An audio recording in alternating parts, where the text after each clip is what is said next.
Hello everyone, my name is Derek. I'm the CEO of Reef Octopus. A special shout out to CoralVue on their 20th anniversary. Congratulations to my friend David and Brandy and their wonderful team. I look forward to the next 20. Cheers!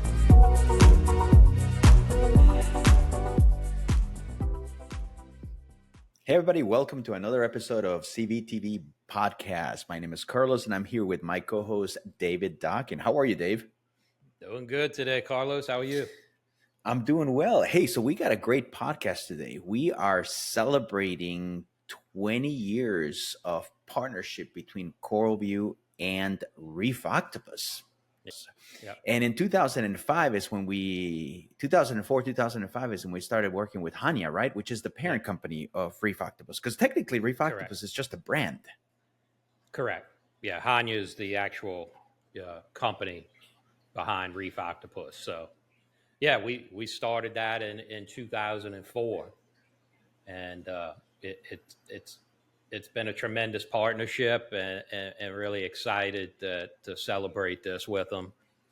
And, they're very much a family for me. And so, yeah, really excited and kind of just discuss, the journey along the way and why it's become the go-to brand, I believe, for a protein skimmer and pumps. Oh yeah, absolutely. I mean, when you think of Reef Octopus, when you think of protein skimmers, you think of Reef Octopus. There is no other brand that just identifies with the product as much as Reef Octopus does. I would venture to say it's almost like saying Xerox, which is it's just it's a copier machine, but everybody just knows it as Xerox because it's so intertwined with the actual product itself. And I think Reef Octopus is the same way. Yeah. And how did you get connected with Hania? How did it all started? Yeah, that's a great story. We actually I started making a skimmer myself with another company in the industry, and it was called Wadu was the name we had for them. A goofy name, but another story for that. But so and I got into this thinking, man, we were selling lights and we were selling tons of metal halide bulbs and reflectors. And it's around 2003. And I said, yeah, well, I guess, I never thought about protein skimmers. I'm thinking this is a one-time purchase. We're never going to sell that many skimmers. And I said, but let's give it a try. And we were building a skimmer out of the body of it was clear PVC. So this thing really looked like a Frankenstein. It was, compared to what you see today, it was pretty ugly. But I tell you, Carlos, I got about 100 of them on our first shipment that we completed. And I tell you, we sold out of these things in about 3 weeks. And at that point, I was like, wow, maybe there really is a market for protein skimmers. And it was a lower cost at the time. Everything was these big downdraft. You may remember the company name ETSS, Aqua C, a lot of European imports. Euro Reef was around then. But man, the price points on these things was huge. Plus, you needed these big Iwaki pumps or something like that to even run them. So when this came about, we were like, maybe there really is a market for skimmers. And so one day randomly, I got an email from a guy, and he says, hey, I'm making a hang on the back skimmer. And he's from China, and he shows me some pictures of what he's doing. And I said, hey, let me take a look at it and start testing it.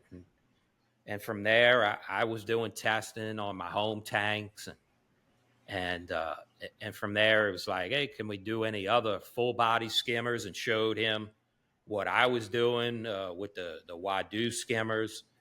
And then from there, it kind of, it was air shipping some from China at the end of 2004, early 2005. And at that point, we were gaining ground. It was like, this is going to be something. And I said, we need a full container of skimmers.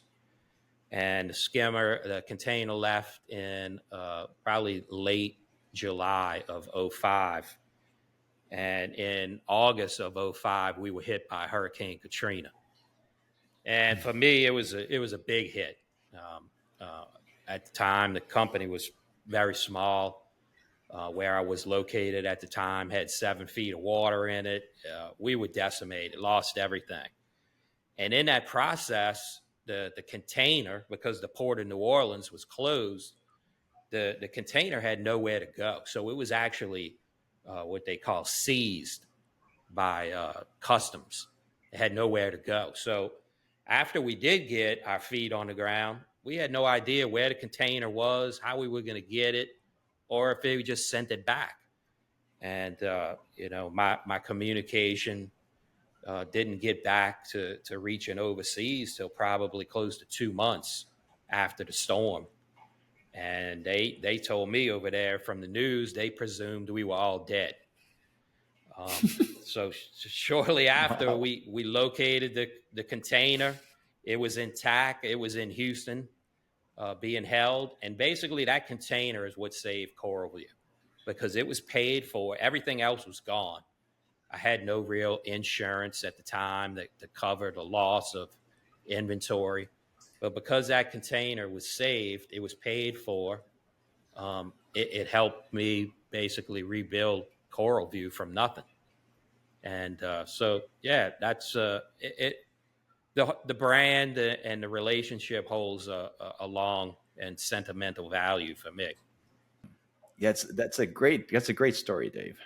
Yeah, it is, and my trips over there and seeing how these people are, and I went over there one time, and it was my wife's birthday. They threw a huge party for us, and the whole factory employees, probably a little over 100 people, and yeah, it was just like we were all playing games, and it was doing karaoke. It was like one big family.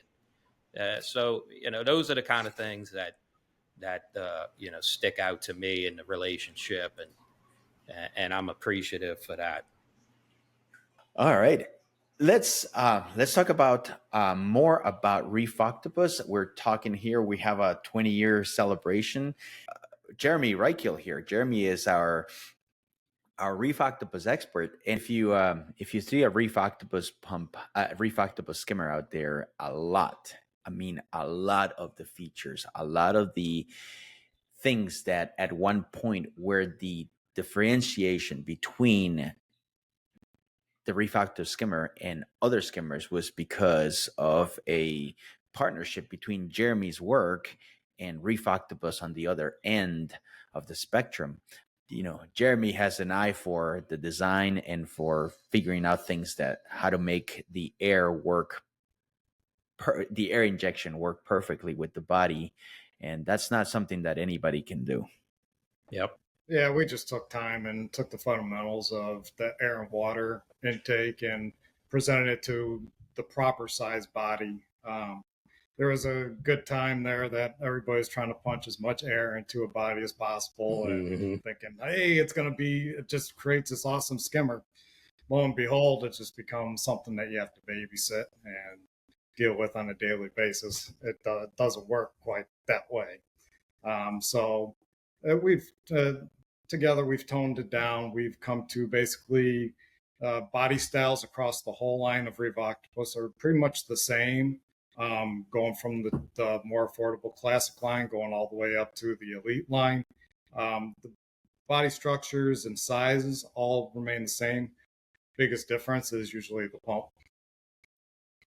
So, Jeremy, what do you think? Obviously you've been around for a while and you've seen a lot of skimmers, going back to the air venturi, the injection, and then going to the downdraft and now the pinwheel.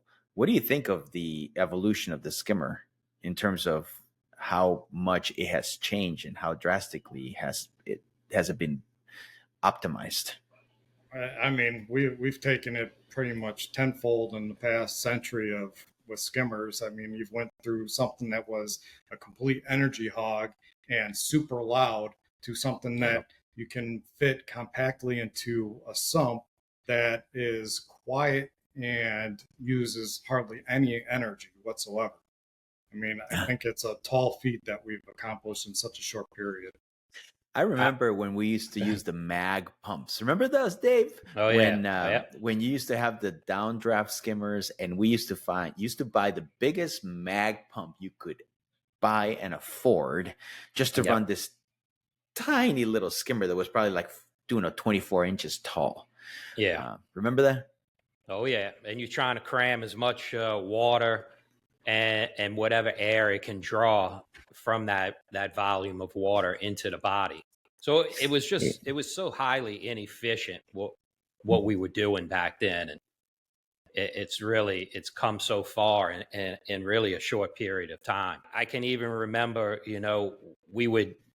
a lot of what was happening in the early 2000s is we were modifying existing pinwheel impellers to try and get even more air. In fact, here I held on to this. I bought a roll of this. I believe it's called IMCA mat, and we would take this mat and provide a little disc of this and put it onto the pinwheel with zip ties, because this type of material could take in and make air even finer. The finer the air, the more organics you could pull. It's always been to me over the last few years, especially at the beginning, early 2000s, where it just seemed to me that every skimmer company would come up with a standard body. They would have a standard size body or something. And then what they would do is they would go into the market. It's almost like going shopping. Let me go shopping for a pump that I think may work with this body. And sometimes it did, sometimes it didn't. But when it did, it hardly was optimal. And correct. I think that is the big difference between that. This is the reason why Reef Octopus has been so good at it for so long, is because they are the first company to say, wait a minute, you don't build the body first and then find the pump. You got to find a pump, and then you build the skimmer around it so that the body is optimized for the actual pump. Because at the end of the day, let's be honest, the pump is the heart of the skimmer. Absolutely, without a doubt. And the reason to build a body is because you want to have size skimmers for individual tanks. You don't want to just start at an 8-inch diameter skimmer.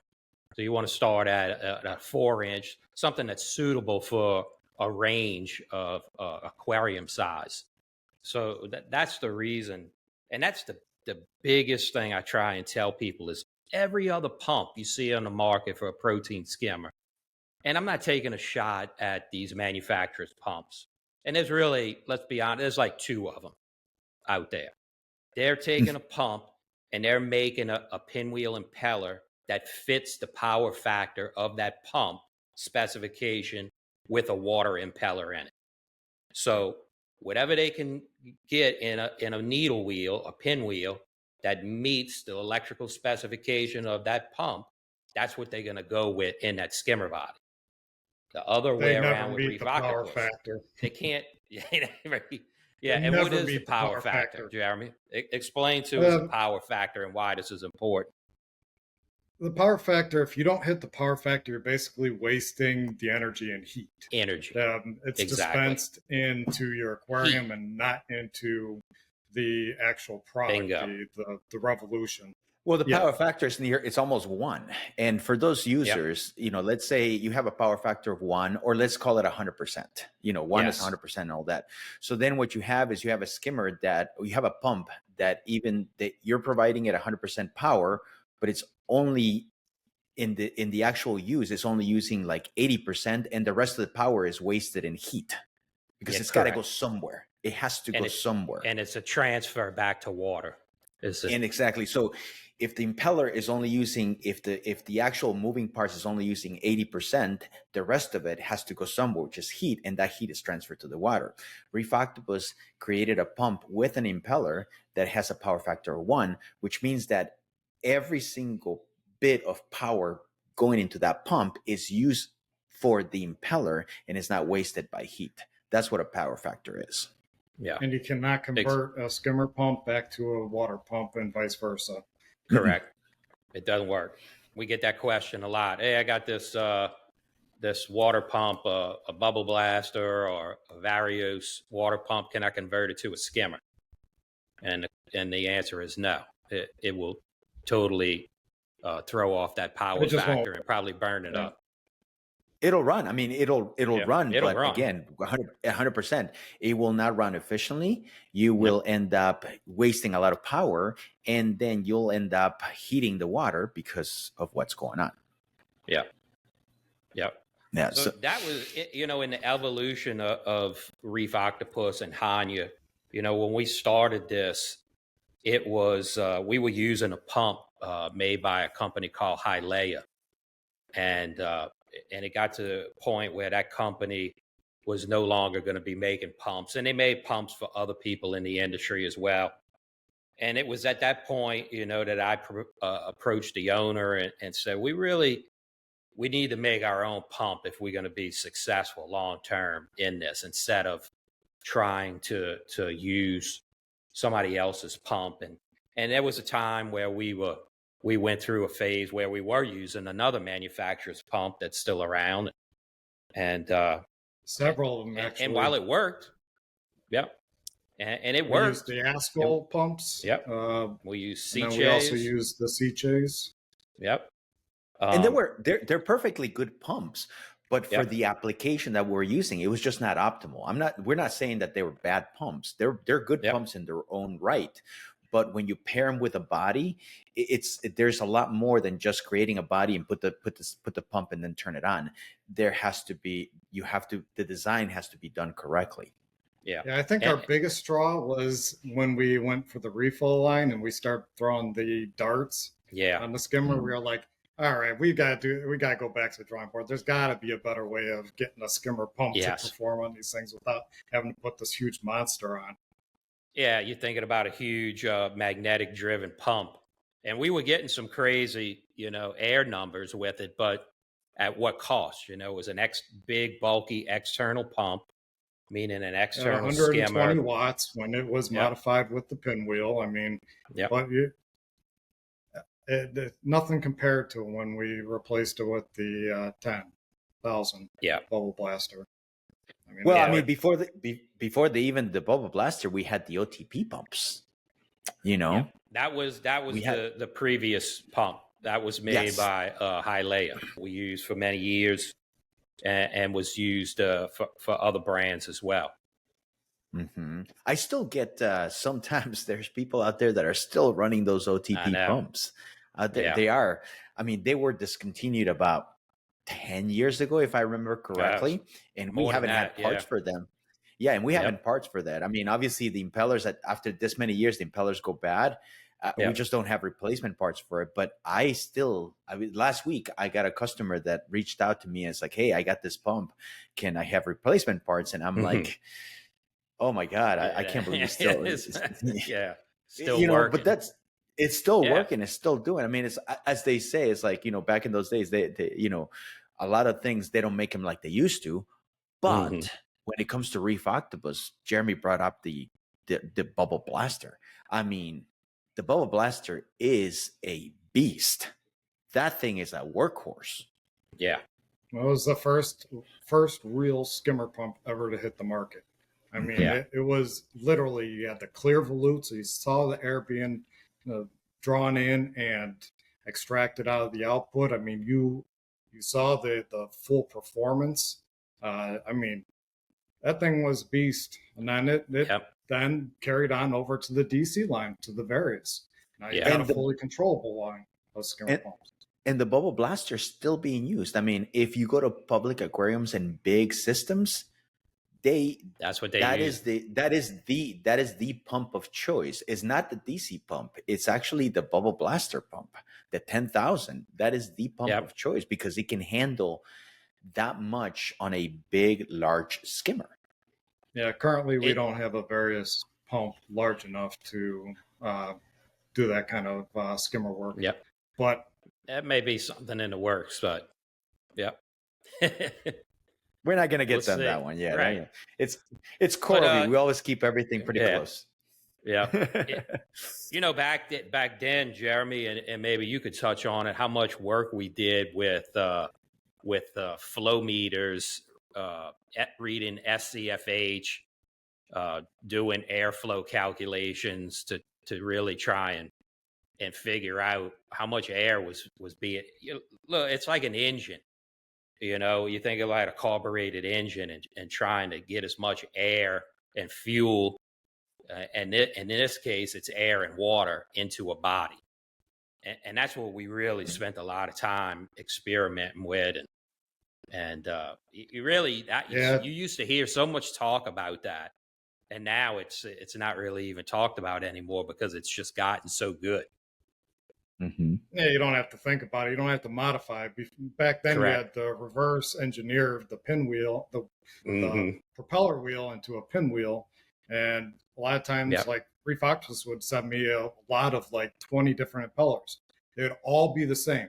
All I had to sit there and do is clip off every other impeller or every other one, just every have to make sure it's perfectly balanced and keep testing. And as soon as the air and water met the body, we would ship it back, or we tell them this is the measurement of each pin and the spacing, and they would replicate it and go through a few other testing things. But back then, that's how we did it. I mean, we did it with the Secha, we did it with the Haskell, we did it with even the early days with the bubble blasters. Yep. I remember making one trip to China in particular around 2009, 2010, and when the owner was going to make this endeavor into making their own pumps. And we're not going to lie, it's no secret it's a product. They're made in China, but there is differences into manufacturers in China and the quality. And this owner was committed to producing something of high quality. Just to give you an example, the molds for these pumps are made in China. Every other material in these pumps is imported. The winding machines he purchased all from Germany. The coil to wrap the motors, the coil winding machines, all of that is imported from Germany. The magnets in the motor around the rotor came from Japan.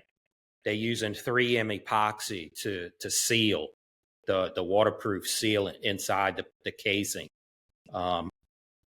Everything was just, they wanted the best materials and to make a quality pump. It wasn't out to make something cheap and inferior. And I think that this is what the results are in what they put into it. It's a quality product, and I tell you, all of the pumps that we have such a low return rate on these. The motors are really just rock solid. I think the biggest issue we've ever had with them is the controllers and the LEDs would go out on them. But the motors themselves, man, we've sold tens of thousands of these pumps, and they've been rock solid. To the point where even the biggest online seller, up until a few years ago when things changed, they considered the Reef Octopus pumps the best pump on the market. Yep. Obviously, the tune has changed for various reasons. I'll let you figure that out on yourself. Yeah. But up until that point, Reef Octopus pumps were their number one seller, and it's just a good pump. It's a well-made pump. They spend so much money on quality control, and that is part of why the Reef Octopus line commands a price, and it's because you're paying for that quality. Well, not just quality control, but they put their money with their employees too. They treat their employees very well. Yeah, that's a big thing. Yeah, look, this company's very much about family. That I look at them as family, and they do a lot for their employees, and it's just an amazing work environment there, and it reflects in the product. I want to mention my buddy Derek owned, who came into the company around 2014, 2015. And he spent about 18 years working for Eheim. And he brought in his management style, and really what he wanted to do was bring in this Western style of quality control management. And that is really, due to, his efforts and knowledge of handling mass production with an even larger company. So, great props to Derek and the work that he's done for the company. And it wouldn't be where it is without him. Yeah. So Jeremy, what else have you? What other features did you work on with Reef Octopus? I know you worked on the air exchange, but what about the body features? What changes did we make that have made Reef Octopus what it is today? Over the years, we started out, as air became more prevalent in the skimmer range, we were able to pump more into the body. The neck size got larger. We over time started getting longer. Before there was a point where there wasn't even a neck; it was just basically a body to a cup. Yeah. But and then bubble plates with air disbursement, water disbursement plates over the output have become popular, especially for the short stout skimmers. It helps keep the turbulence down at the upper end. Cone bodies became popular. The full cone bodies kind of dealt out a little bit, but you see large cone transitions to the neck. Before it was just basically a cylinder body to a neck, or a slow, very small transition. The biggest thing is, for skimmers, is always going to be the pump. The pump yes. gives you an engine, everything. I also believe that one of the things that is overlooked, and we here at CoralVue have done a good job of marketing, is that you can have a perfectly great skimmer. It could be the most amazing skimmer there is, but if you use it in the wrong application, with the wrong sizing of the tank, the wrong sizing of everything, then it's just not going to work. It's just not going to do it. It's like trying to pull a trailer with a small car. It's just not going to do it. So I think that back in the day, I remember when you rated a skimmer, first of all, people would say, get the biggest skimmer you can. That's no longer true. But at the same time, I remember when companies used to sell, oh, this is a 300-gallon skimmer.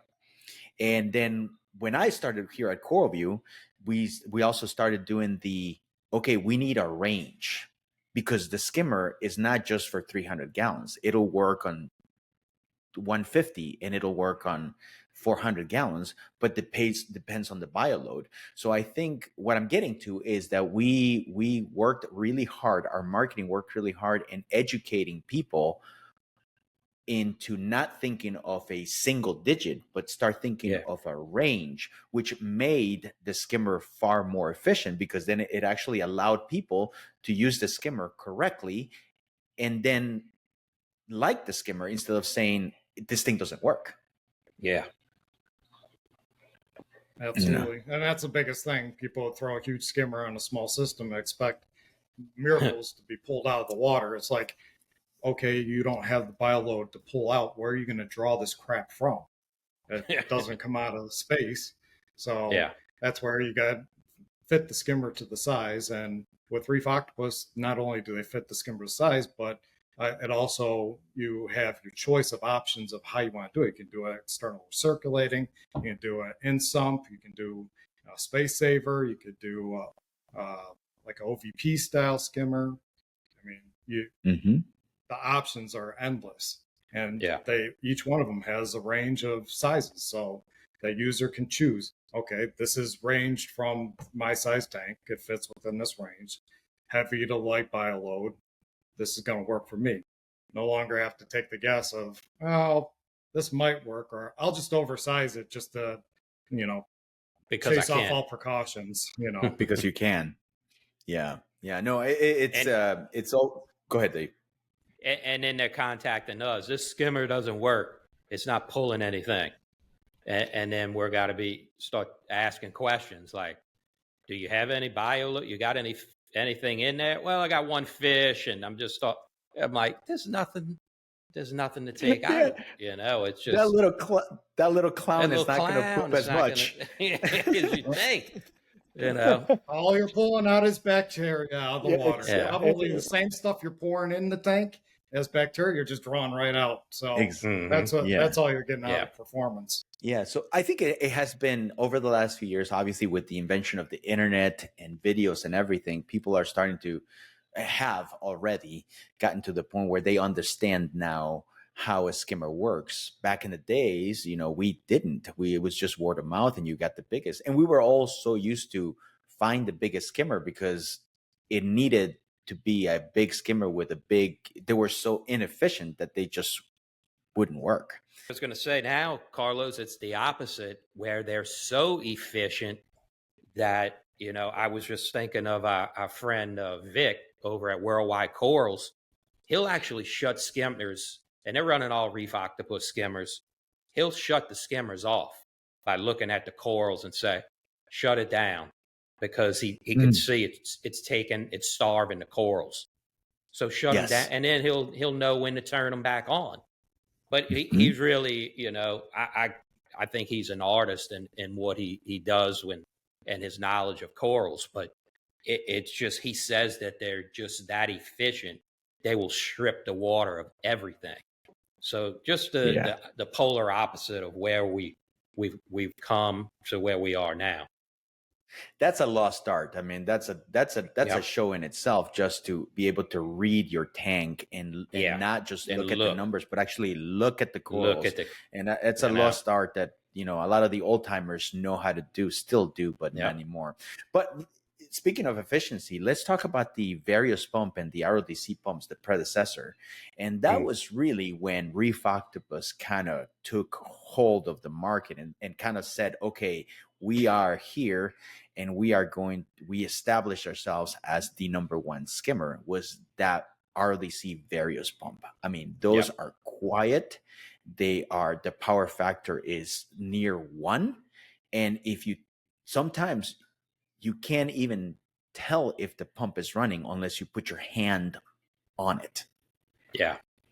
The investment that they put into the engineering of these pumps. And I asked Derek, I said, do you guys consider yourselves to be experts in manufacturing pumps? And he says, 100%. I can tell you that when they go through their engineering, the latest pump that came out is the Varios 10. I don't know, Jeremy, do you remember how many revisions Derek said they went through before they 48. came to the 48? Yeah, 48. 48 different revisions. So 47 of them was scrapped. Essentially, they learned something from that next revision to the next to the next. So you can imagine the time that they put into this, and the outcome is another workhorse that, man, the V10 is such a beast. It's a near flawless pump again. They just keep whipping them out. Yep. And not only that, for a pump that can do what it does in terms of moving water gallons per hour and also the head pressure, and it being just $1,000. Yeah, that is absolutely insane. Yeah, if you do a comparison of what else is out there in a DC pump, I think you'll see more than double in price to get something comparable.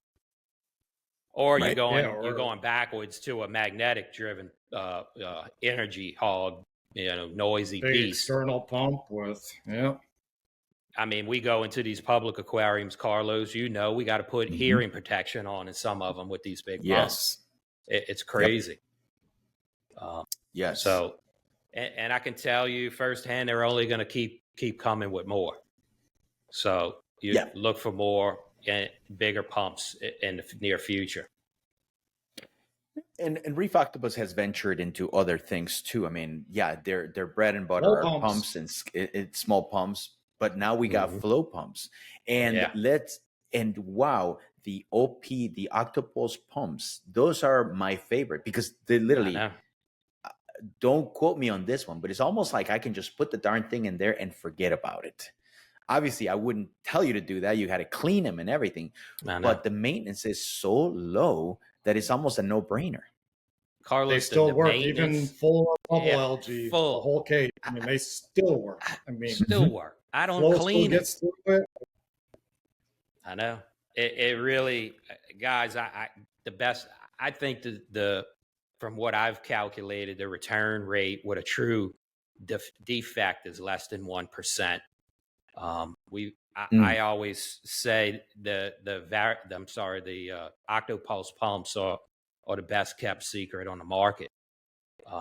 They're just that good. They move a lot of water, more than what Reef Octopus decides to publish, just because they don't want to get themselves in any arguments, which has happened on the market before. But I can personally tell you that, and people have even told us, this thing's putting out way more than what you guys have it rated for. And I said, yeah, I know. But that's what they want to do. That's what they want to publish it as. They are workhorses. They're my favorite pump. They just, in cleaning them is a no-brainer. Literally twist, scrub, twist back, put it back, and it's done. It's done. And or you can just dump them into citric acid and let them run at very low speed for a little while, for 12, 24 hours, and then just rinse it and put it back in there. And for somebody that has their hands in support, that is by far the pump with the least amount of support. I literally cannot remember, Dave. I cannot remember the last time we had a Octopus pump related ticket. I know. Look, I see the room where stuff gets returned in, and I can't. I mean, just full transparency, I don't know if I've ever seen one in there. I've maybe seen a controller. I've never seen the pump. It's just, it really is just a testament to what these guys have built, and these Octopulses are they just don't stop. It's really incredible. Another thing that Reef Octopus doesn't get enough credit is the acrylic and PVC work that they do. I mean, they've gotten to the point where if you grab one of those elite skimmers, if you got the Rykiel skimmer, you can't tell where the seam is. You just cannot. They've gotten to so darn good, and the quality of it, it's you pick up the skimmer and it's not a cheap acrylic. It's not cheap material. It's well made, and that goes to testament again to Jeremy. I mean, I'm lucky enough to live about 45 minutes away from Jeremy, so I drive down there all the time, and I see his room with all the equipment around there. And it's just, he's as nitpicky as it gets, which is great because that's what you want. You want that kind of person to really look at the quality of things and say, this is good, this is not good. I'm sending it back because of this blemish, so it's a testament to Jeremy. He's the one that keeps track of, keeps him honest too. Yeah. Yeah. The time these guys put into polishing. I look at all the edges on the acrylic work, even their sumps. I know not many people have seen the Reef Octopus sumps. These things are like tanks, man. They're using like 1/4-inch thick acrylic, and everything is polished. They're beautiful. They're like the Cadillac of the sumps. Yeah, yeah. I mean, they are that good looking. It's like I don't want to put any water on it because I don't want to get it dirty. Yeah. Exactly. Another thing that I love about Reef Octopus is their calcium reactors. Those are so good. I mean, for the price and the quality of it compared to other, I mean, there are some really good looking calcium reactors out in the market, but most of them are, but Reef Octopus calcium reactors, they're just beautiful. They're well made. They are just, they're a really nice reactor. there's two things you look for in a calcium reactor. One is well made because it does hold a little bit of pressure. Mhm. And could hold a lot of pressure if you don't hook things up properly. And the pump, again, it all circulates around the pump. You got something that's going to be in a low pH, high calcium, constantly recirculating. That grit that forms in there, it's got to be able to pass through the impeller and the magnet and not sit there and wear at the inside of the pump. You don't have these issues with the Reef Octopus. Yes. And that's what you would find in other models. And I know we touched on the controllers. We've had some issues with the controllers, but Reef Octopus is constantly evolving. I mean, that's the one thing about us being partners. We don't just buy from Reef Octopus. We're partners with them. We're constantly giving them feedback. So every time we get something back, we give them feedback on what's going on, what's happening, and we send the product back for them to fix it. But one of the things that Reef Octopus doesn't get enough credit for is that they keep their controllers simple. You don't have an app. You don't have this fancy thing that you have to spend 20 minutes trying to figure out how to use it in order to just run a darn skimmer. You know what? Yeah. The Reef Octopus skimmers, there you just install the skimmer, put the controller, press a button, and you're done. Imagine that, huh?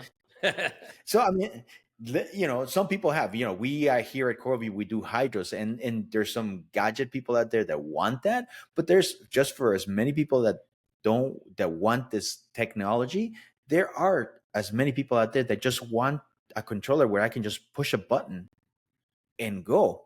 So Reef Octopus gives you that option where you can have that controller where you just push a button and go, or if you're a techie, then you grab that Reef Octopus, which is fully compatible with the Hydros controller, and then you get the best of both worlds. Well, this is a big cheers, guys. This is it's 20 years is a long time. 20 years is 20 years of hard work, 20 years of sweat, 20 years of marketing, 20 years of a lot of development. But I think the 20 years have paid off because, as we said before, Reef Octopus is pretty much the #1 skimmer in the world. And it was not an easy thing to do, but it's a lot of hard work on both ends, from the research that Jeremy has done to the research and the willingness to work with somebody else and take comments and suggestions, and not just be a company that says, here's my product, and be offended. Take it or leave it. I like to mention Jeremy with his artwork. A lot of these brands names on these skimmers is come from Jeremy's mind and his creative art skills. So huge props to Jeremy on what he's done with that. Thank you. Yes. Well, I want to say thank you to everybody. Thank you for Jeremy for joining us. Thank you, everybody. Thank you for listening to us and watching us. As always, if you want to listen to us, you can register, you can subscribe, and then you'll be notified whenever a new episode is released. We are on Spotify, and I think we're working on adding it on other platforms. If you want to see our pretty faces, you can always go to YouTube and subscribe. You'll be able to watch this episode as well. If you have any questions, comments, or suggestions on future subjects, please head on over to support.coralvue.com, and one of the reps in there is going to be able to help you. We want to give a special shout out to the crew behind this show. We have our producer, April, who's in the back, telling us what to do and how to do it. Thank you so much for the hard work and dedication. Of course, my name is Carlos, and I want to give a big thanks to my co-host, David Dawkin, owner of CoralVue. And, your expertise. Let's not forget, thank Reef Octopus. And yes, I want to a big shout out to Derek and the entire Reef Octopus company, our partners. And thank you so much for 20 years. We hope that we have another 20 years to go. And thank you, everybody, for watching. And we'll see you next time. See you, everyone. Bye.